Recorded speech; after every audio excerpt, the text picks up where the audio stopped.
Hello. So today the washing machine didn't leak, but Holy Creep Sauce suggested that I photograph the area.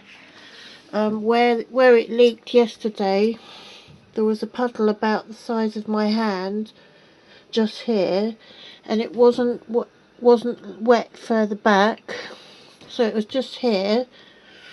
And I've had a look at some of the pipes in here. These pipes are not wet, so I don't think it's coming from the pipes.